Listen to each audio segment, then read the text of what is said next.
Hello and welcome to Adirondack Astronomy. So as you can see, it is daytime, and that's because I forgot to record an intro video for this sketch. So anyway, for this video, I'm going to sketch the cluster M45, also known as the Pleiades, and we'll have a quick look at where that is in Stellarium, and then we will get on with the sketch, so stay tuned for that. M45 is an open cluster in the constellation Taurus. This cluster has a magnitude around 1.6 and is roughly 444 light-years from Earth and has a diameter of around 35 light-years. The stars in this cluster are young hot stars estimated to have formed 150 million years ago and expected to be gravitationally locked for another 250 years, at which point they will drift towards and into the constellation of Orion. In images, this cluster has a beautiful blue reflection nebula, but the nebula itself is not part of the Pleiades cluster formation, but is just a dust cloud that M45 is passing through. Unfortunately, I have not been able to see any nebula through the eyepiece at my telescope in my light-polluted backyard. Now that we have a bit of information and know where to look in the sky, let's get on with the sketch. As with all my sketches, I start off along the edge. I had a hard time focusing on just one spot while doing the sketch because there were so many stars in the field of view, it was easy to get lost in them all. I did my best to get as many of the brighter stars placed before I went on and started marking the dimmer stars.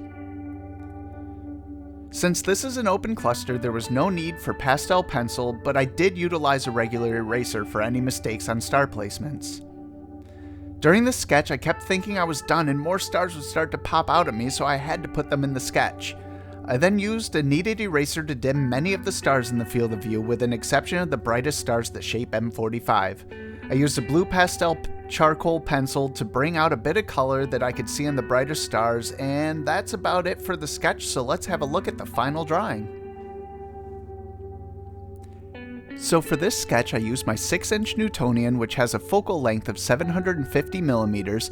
Even with the 32mm eyepiece, I wouldn't have been able to fit this whole cluster in the field of view of my 8-inch SCT. When using a telescope with such low powers, you get more in your field of view, and as a result you get a lot more stars.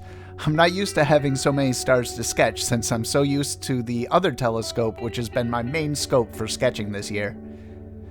When viewing this cluster from my backyard, there were a lot of stars to be seen, but the brightest ones are the ones that showed off the most with their bluish-white color. This is the first sketch that I have used any color pencils for, and I used a touch of blue over top of the white stars. I may need to practice a bit more with this technique, or maybe even try a few other techniques in future sketches. Well, that about wraps it up for this sketch time lapse of M45. Thank you very much for watching, and clear skies.